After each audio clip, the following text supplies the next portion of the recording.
Buonasera cari telespettatori, grazie per essere sempre in compagnia del gruppo editoriale TV7 e come ben sapete questa è iReporter per te. Questa sera abbiamo due tematiche importanti, sappiate che parleremo di bollette, gli artigiani ricorrono al TAR e voglio anche sapere cosa ne pensate voi, soprattutto se la vostra bolletta è salata, ma a breve entreremo nel discorso. E successivamente parleremo del fiume dei pendolari, che tipo di vita è, quante persone si spostano, però come potete vedere in un asse che tocca Padova, Treviso e Venezia. Accanto a me do il benvenuto e lo ringrazio per averci raggiunto qui in studio al dottor Loris Rui, responsabile area tecnica di Confartigianato Vicenza. La questione non tocca semplicemente la bolletta, quindi le tasche di ognuno di noi, anche se in qualche maniera alla fine ci arriviamo, ma è partito insomma un ricorso al TAR proprio che nasce da Confartigianato perché nel 2013 ci siamo lasciati con un tentativo, insomma uso questo termine, di ripresa per quanto riguarda le grandi aziende. E quindi per farle ripartire cosa ha deciso il governo di allora?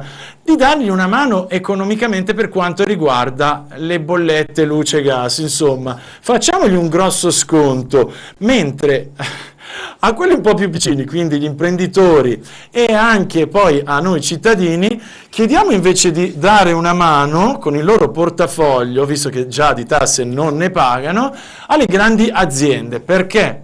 Potrebbe sembrare un'ottima idea, comunque spesso si è parlato, dottor Rui, di se la ripresa parte quindi dall'azienda, dalle grosse aziende, quindi poi parte anche un pochino l'economia locale, ci sono più soldi nel portafoglio, si spende, il commercio riparte e via che riparte l'Italia. È effettivamente così però? No. O c'è un'ingiustizia di fondo? No, a noi non risulta che ci sia tutta questa straordinaria ripresa dichiarata, almeno questi dicono i nostri dati e i nostri osservatori che verificano l'andamento delle imprese in generale. Sì, non è che vi siete svegliati al mattino e avete detto no, non ci piace pagare per tutti e quindi partiamo. So che non siete soltanto comunque voi di Vicenza, giusto come Confartigianato, vi siete appoggiati anche ai colleghi, uso questo termine, della Lombardia e in più c'è Confartigianato nazionale, quindi... Esatto, praticamente abbiamo preso atto dell'applicazione di una normativa del 2013 decisa dal governo Monti che ha deciso di applicare nella bolletta di energia elettrica una nuova componente. Questa componente si chiama AE, che ormai è entrato abbastanza... Tecnicamente è questo il termine. Cosa comporta questa componente? Più o meno quello che ha spiegato lei in sintesi. Praticamente le piccole aziende e le famiglie devono sostenere, diciamolo in maniera molto chiara, finanziano le grandi imprese che hanno consumi energetici elevati. Allora, se il principio era per qualcuno giusto, aiutiamo i grandi perché così abbiamo la ripresa, come diceva lei, per noi non è così. Per noi questo è solo un costo che è stato creato in maniera artificiale, uno dei tanti costi che ci troviamo in aggiunta, che incomincia a pesare abbastanza sulle aziende. Allora io voglio anche specificare che lei si occupa appunto, quando dico responsabile area tecnica, di ambiente, sicurezza, energia e quando si parla di ambiente comunque anche di pattumiera, possiamo dire, insomma, di tutte le varie problematiche che racchiudono questa terminologia. In più io vorrei anche ricordare a tutti voi, perché magari qualcuno si distrae, furia di pagare, che noi contribuiamo già per tante altre tematiche, giusto? Ricordiamo le famose accise, esatto. Lo smaltimento di tanti rifiuti, no? Dell'energia elettrica e si parla anche ai tempi delle varie centrali Enel, di guerre che ormai sono finite, l'Abissinia, e in più adesso sovvenzioniamo questi sconti alle aziende. E in effetti qui ci troviamo nel giro di un anno e mezzo a pagare tutti quanti noi assieme 900 milioni nel territorio nazionale. La cifra pro capite più o meno? No, non si può dire pro capite, si può dire che abbiamo un'incidenza nelle piccole imprese che a nostro giudizio è di 680 euro all'anno. Lì volevo arrivare. Quindi per le famiglie più basse, ma per le classiche aziende venete siamo intorno ai 680 euro. Attenzione bene, giusto per comprendere anche il peso che il Veneto si fa carico, di questi 92 milioni, 19 milioni e 600 mila, secondo i nostri conteggi, derivano dal Veneto, di cui 14 milioni dalle imprese e 5 milioni e 600 mila dalle famiglie. Quindi questa è un'accisa nuova, ma è veramente pesante per le famiglie. Se, penso che avremo occasione di vedere, sentiamo qualche imprenditore o qualche famiglia, poi al telefono sentiremo proprio io tengo sempre incrociate le dita perché la tecnologia da noi la fa da padrone, però non si sa mai, quindi il presidente proprio di Confartigianato, che ricordiamo noi lo sentiamo proprio come imprenditore, giusto? Lui ha un grosso panificio. In questo caso noi abbiamo chiesto al nostro presidente provinciale, come anche il presidente di Confartigianato di Brescia, di fare questa battaglia in prima persona, ed è stato onestamente molto disponibile, perché ha detto no, su questa cosa bisogna metterci la faccia, non possiamo ogni volta, non ci stiamo. Evidentemente non c'è azienda che non ha un più nel costo che viene applicato in bolletta, e purtroppo questo più è molto pesante, perché comunque si distanzia ancora di più dai meno delle aziende energivore. Rui, io la sparo grossa, me ne assumo la responsabilità. Le grandi, le big, insomma, hanno comunque commissioni per quanto concerne anche introiti e varie spartizioni, è lì che la sparo grossa, magari con lo Stato, piuttosto che è da lì che nasce il fatto di dare una mano, mentre l'imprenditore locale alla fin fine ha il suo business che magari si allarga semplicemente nell'area comunale, ma lì finisce. È per questo lo sconto o effettivamente no? Se partono le grandi aziende riparte tutta l'Italia. Cosa ne pensa lei? No, a mio giudizio qui è stata fatta una valutazione generica su tutte le grandi aziende, sono circa 3.000 quelle che beneficiano di questo finanziamento, semplicemente hanno la necessità di ridurre i costi a confronto della concorrenza internazionale. Questo è vero, bisogna riconoscerlo. Bisogna ammetterlo. E quindi certo è che non si può prelevare da altri soggetti che comunque operano nel mercato, e meno ancora dalle famiglie. Quindi la preoccupazione che abbiamo noi è che per agevolare questi comunque castighiamo quella che è la spina dorsale del paese, ovvero le piccole imprese. La sorpresa... Mi viene da dire anche i pensionati. Tutti, ecco, qua tocchiamo il tasto sociale. Esatto. Faccio un esempio, da questo punto di vista noi altri ad esempio abbiamo come Confartigianato Vicenza, e poi allargato tutto il territorio nazionale, definito un accordo proprio per ridurre i costi delle bollette delle famiglie, quindi anche dei pensionati in questo caso, quindi rivolgendosi a qualsiasi associazione dell'artigianato, della Confartigianato delle nostre province, una famiglia può ottenere queste agevolazioni che abbiamo per i costi di energia elettrica e gas. Ecco, ma se io avete ottenuto questa cosa? Quindi unendovi? Mettendo insieme circa 50 associazioni inizialmente, quindi tutto il territorio. In questo caso abbiamo un consorzio che opera per le aziende, lo stesso consorzio ha operato per trovare una soluzione anche di riduzione dei costi per le famiglie. E però il problema dove sta? Se io riesco a negoziare bene per le famiglie o per le aziende, come siamo convinti di aver fatto bene per ridurre i costi, e d'altra parte poi mi trovo uno Stato che mi applica una gabella in più e quindi va a vanificare quel risparmio, allora siamo sempre punto a capo, non se ne viene fuori.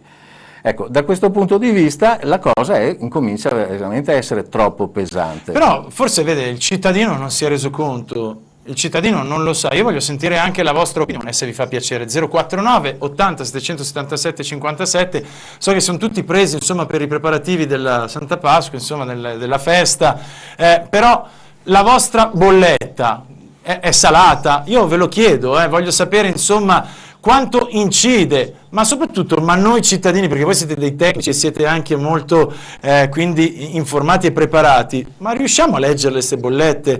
A volte non si capisce niente, si paga perché sapete che c'è il conguaglio, c'è una stima così, e questo vale anche per le grandi aziende, media, piccola o che sia grande. Vale per tutti. Allora, oggettivamente, la lettura di una bolletta è quasi impossibile per chi non è un esperto del settore, però devo anche dire che solamente la presenza di tutti i dati che vengono riportati ci permette di ricostruire eventuali situazioni di conguaglio. Certo. Se venisse ripulito da certi dati è quasi impossibile capire se arriva un conguaglio o se questo conguaglio è corretto. Abbiamo, la interrompo soltanto un istante, chi ne sa sicuramente su questioni di bollette e vari ricorsi. Abbiamo al telefono Walter Rigobon, segretario generale di Adiconsum Veneto. Walter, grazie per la sua sempre disponibilità col gruppo editoriale TV7 e io vorrei lasciare le parola proprio sulla questione delle bollette, quindi quali sono ad esempio come prima domanda le bollette più care, le più salate, quelle sull'energia quindi elettrica o il gas? A lei la parola, Rigobon. Buonasera innanzitutto. Buonasera a voi tutti. Beh, in questo momento, nel periodo invernale, sono sicuramente più pesanti le bollette del gas, per due motivi, perché innanzitutto con il misuratore del gas non c'è ancora l'apparecchio elettronico per cui si possano fare i consumi, le varie letture, esatto, e quindi ci sono bollette relativamente leggere perché sono su consumi stimati con degli algoritmi, come dire, definiti anche dalla stessa autorità, ma quello che più infastidisce e mette in difficoltà le famiglie sono i cosiddetti conguagli, quando effettuata la lettura reale sul misuratore vengono fuori delle sorprese non sempre gradevoli. E qual è l'entità di queste sorprese? So che voi siete in possesso appunto dei dati recenti, quelli dell'anno del 2013. Sì, l'entità per una famiglia di due o quattro persone sono entità piuttosto significative, si arriva a fatturazioni da 1.200-1.500 euro per quella bolletta di conguaglio. E stiamo parlando di bollette senza scontistica pagate appunto dalla cittadinanza. Immaginiamo l'entità di una piccola media impresa, quanto quel numero insomma scatta e va avanti, chissà che cifre, e non c'è scontistica. Sì, io so che lei... Sono cifre assolutamente importanti di migliaia di euro, certo, ogni mese. Rigobon, io so che lei ha un numerico, e ci tengo che lei lo dica, di ricorsi vinti anche contro le grandi insomma, dispensatrici di energia. Sì, beh, quasi con tutte le compagnie, quelle più significative che lavorano in particolare nella nostra regione, ma anche a livello nazionale ovviamente, abbiamo dei sistemi stragiudiziali per risolvere le controversie e quindi fare anche le verifiche se le fatturazioni sono corrette, se non sono corrette come si rimedia e quant'altro. Sì, noi quest'anno solo per la più grossa compagnia a livello nazionale abbiamo trattato 503 conciliazioni, il cui esito è stato un esito favorevole per il 96% rispetto, dire, al contenzioso che era in atto, insomma. Bene, questo è un successo che io auguro naturalmente anche a Confartigianato per quello che sta muovendo insomma verso il TAR, quindi come richiesta. Allora, va precisato una cosa, sì. Attenzione, errori per la verità nel cosiddetto mercato di maggior tutela piuttosto che mercato libero, non è che ce ne siano moltissimi. Il problema è invece fare in modo che le imprese fatturino in maniera lineare, cioè ogni bimestre, perché se non succede questo allora cominciano i dolori. E per far questo c'è anche una possibilità, in particolare per il gas, fare in modo che le persone imparino a fare l'autolettura del misuratore e la comunichino all'impresa. Questo potrebbe essere un escamotage furbo. La fatturazione che sia la fatturazione dei veri consumi per il periodo considerato. Rigobon, io le auguro buona Pasqua, grazie per la sua presenza sempre preziosa qui al gruppo editoriale TV7. Grazie. Grazie a voi e altrettanto buona Pasqua a tutti i lavoratori. Grazie. Grazie a voi. Però Rigobon diceva una cosa, il fatto di fatturare linearmente, però sappiamo la sofferenza anche delle piccole e medie imprese, soprattutto leggiamo la cronaca, quindi sappiamo che il Veneto è vessato fortemente da problemi. Sì. Va detto però una cosa onestamente, che il tema delle fatture errate sull'energia elettrica ormai nel Veneto e un po' in tutto il paese si sta risolvendo, per effetto dei telecontatori, cioè dei contatori che si leggono a distanza. E quindi qui i problemi ormai si stanno ridimensionando moltissimi. Quelli che sono rimasti fanno riferimento a conguagli purtroppo di qualche anno fa, sempre degli ultimi 5 anni, perché dopo si va in prescrizione. Sul gas il problema c'è e qui abbiamo il problema con alcuni distributori. In alcune parti il meccanismo funziona bene, quello che diceva prima il responsabile dei consumatori, in altri territori del Veneto o d'Italia magari le letture non vengono fatte correttamente e quindi si procede con una metodologia che poi necessita il conguaglio. Nel nostro caso anche noi abbiamo avuto parecchi conguagli, soprattutto negli anni passati. Abbiamo una linea leggermente diversa, nel senso che non andiamo a negoziare, noi stiamo tenendo una linea a dire se ti devo del denaro te lo pago, eventualmente rateizzo, se non te lo devo, non te lo devo e quindi non te lo pago. Sì, perché poi scatterebbe in pratica il fatto di scalarlo tecnicamente, sì, ma se a me serve in quel periodo perché devo rinnovare qualcosa o comprare qualcosa, computer o assumere gente, è inutile che sborsi. Esatto, è anche un'incidenza improvvisa nel bilancio di un anno che non è di competenza. Esatto. Però il concetto col quale noi abbiamo contrastato molto, lavorato molto con i vari fornitori, è quello di dire mi dimostri che tu mi devi dimostrare che io te li devo questi denari, non io.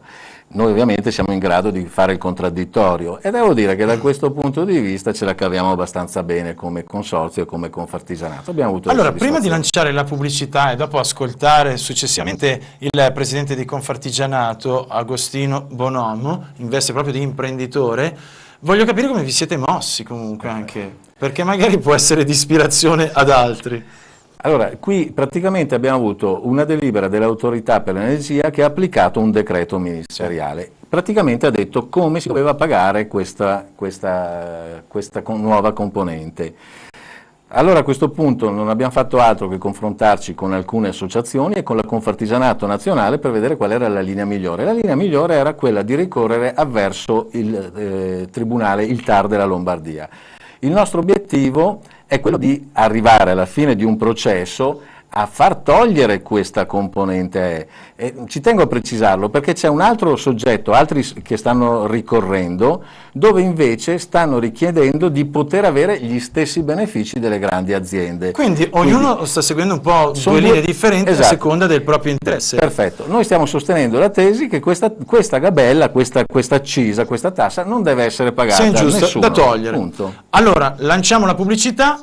Se vi va, siamo qui, 049 80 777 57, raccontatemi un pochino se questa bolletta insomma vi rovina un po' la vita. A tra poco, lancio la pubblicità, vi aspettiamo.